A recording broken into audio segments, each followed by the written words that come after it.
ख्याल जहन से निकाल कर सोया कर, कि सारे ख्याल जहन से निकाल कर सोया कर, तू कभी कभी सब कुछ भुला कर सोया कर। ये मखमली एहसास तुझे सोने नहीं देंगे, ये मखमली एहसास तुझे सोने नहीं देंगे, इसीलिए कभी कभी जमीन पर बिस्तर डाल के सोया कर।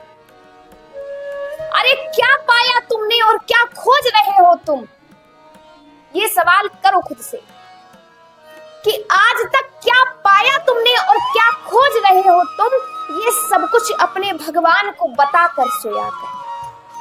और इस मशीनी दौर में कहीं मर न जाए एहसास तेरे, इस मशीनी दौर में कहीं मर न जाए एहसास तेरे, इसीलिए कभी कभी दो चार आंसू गिरा कर सोया, कभी कभी दो चार आंसू गिरा कर सोया। महाराज, आजकल का समय ऐसा है कि व्यक्ति इतना व्यस्त हो गया है अपनी जिंदगी में कि उसे भगवान का नाम लेने की फुर्सत नहीं। अरे किसी से भी आप कहो कि भाई 24 घंटे मिलते हैं तो कम से कम 24 मिनट तो भगवान के लिए निकाल सकते हो ना, तब भी लोगों का एक ही उत्तर आता है, अरे महाराज आप क्या बात करते हैं, यहाँ तो जहर खाने की फुर्सत नहीं है और आप भजन की बात कर रहे हो। लेकिन फिर भी जब आप पूरा दिन काम करके थक हार करके अपने बिस्तर पर जाओ शयन के लिए, तो कुछ मिनट, कुछ समय 2-4 मिनट जो भी आप निकाल सको, बस उतने समय में एक बार ये सोचो कि 24 घंटे में आपने इतना काम किया, इसमें कभी आपने भगवान का नाम बोला, भगवान को याद किया है। महाराज, आदमी क्या क्या नहीं बोलता, लेकिन जो बोलना होता है वो नहीं बोल पाता। दिन भर बकर बकर बकर बकर लगा रहेगा, लेकिन जो बोलना चाहिए वो नहीं बोलता। लेकिन ये सत्य बात है कि इस दुनिया में आप कोई भी काम कर लीजिए, सारे काम आपको आसान लगेंगे, एक काम आपको बड़ा ही मुश्किल लगेगा, वो है भगवान का नाम लेना। भगवान का नाम सबसे कठिन है कि आपकी जिह्वा से भगवान का नाम उच्चारण हो जाए, ये सबसे कठिन बात है। अब इस कठिन बात को, इस कठिन कार्य को सरल बनाना चाहते हैं। यदि सरल बनाना चाहते हैं तो बताइए, आज इस कार्य को सरल बनाएंगे, क्योंकि भगवान का नाम लेना कोई नहीं चाहता, कोई नहीं चाहता कि वो बैठकर माला फेरे। ऐसे तो उद्धार होना नहीं है हमारा, बिना भगवान का नाम लिए कल्याण भी नहीं होगा। इसीलिए क्या करना चाहिए, भगवान का नाम लेना चाहिए। चलिए आज भगवान के नाम को सरल बनाते हैं। कैसे हम भगवान का नाम ले सकते हैं जिससे हमें प्रयास ना करना पड़े। तो सबसे पहला उपाय क्या है कि अपने घर के बच्चों के नाम भगवान के नाम पर रखिए।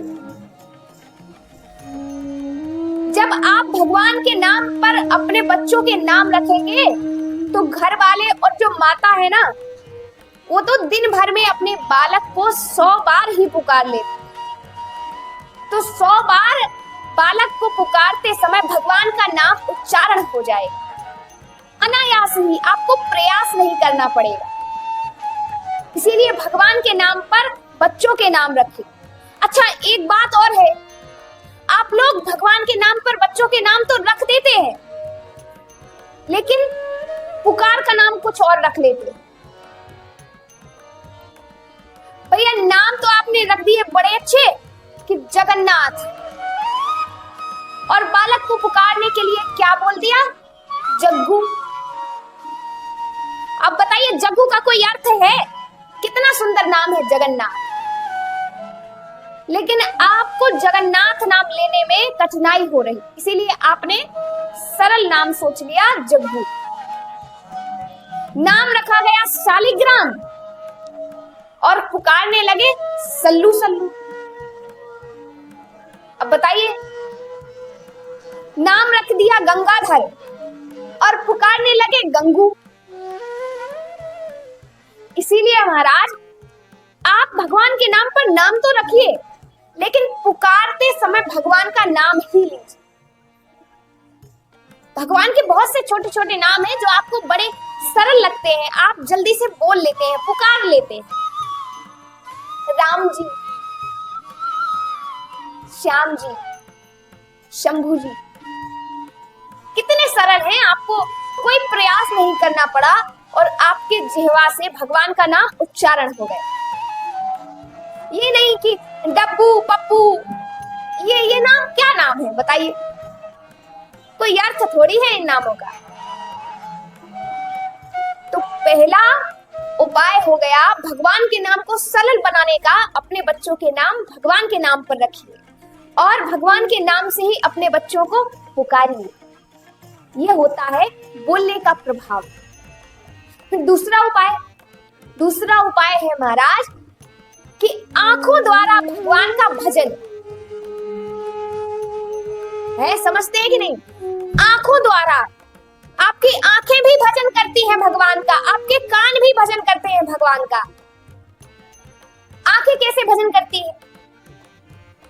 आंखें ऐसे भजन करती है कि भगवान का नाम, सुंदर सा भगवान का नाम का एक चित्र बनाइए। नहीं है तो बाजार में मिल जाएंगे आपको। भगवान का नाम एक चित्र पर आप अंकित कीजिए, सुंदर से फ्रेम में लगाकर घर के दीवारों पर लगा दीजिए।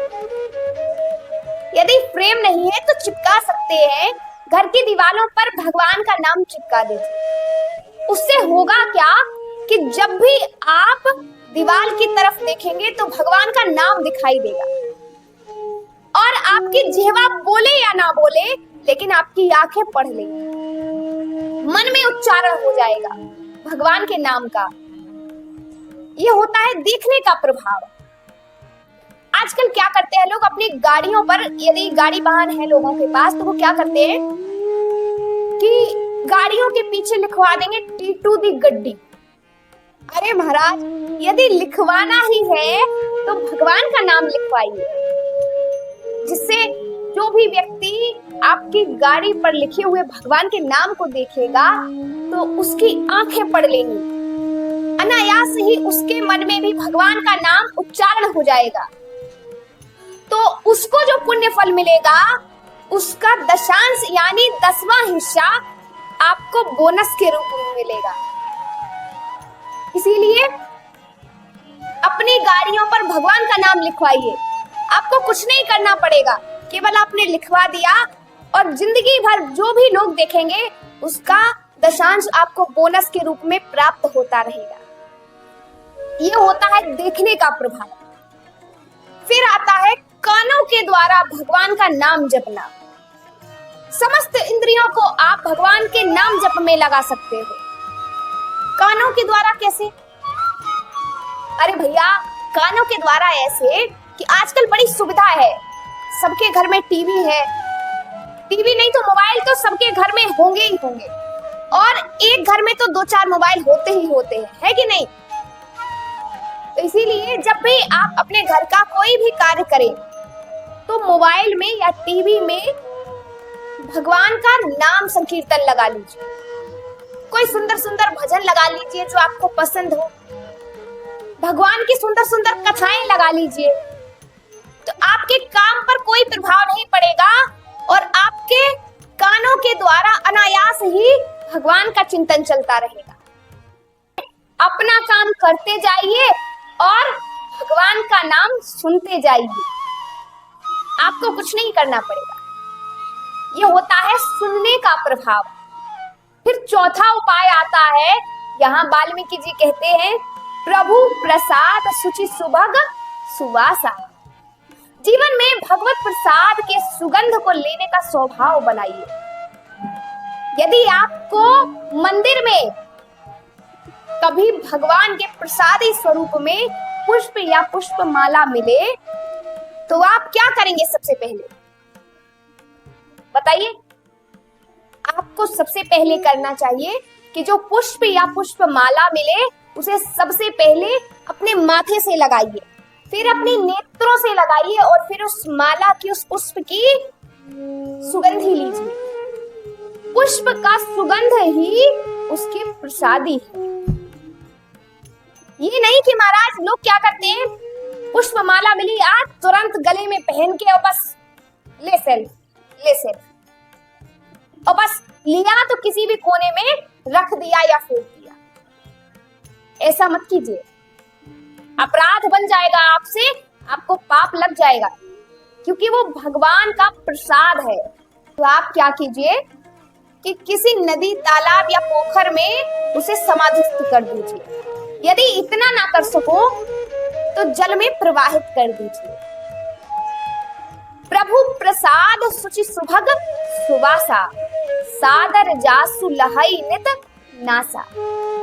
और ऐसी भगवान से प्रार्थना है कि जिसकी नासिका नित्य आपके सुगंध को स्वीकार करे, उस पर आप कृपा कर दीजिए।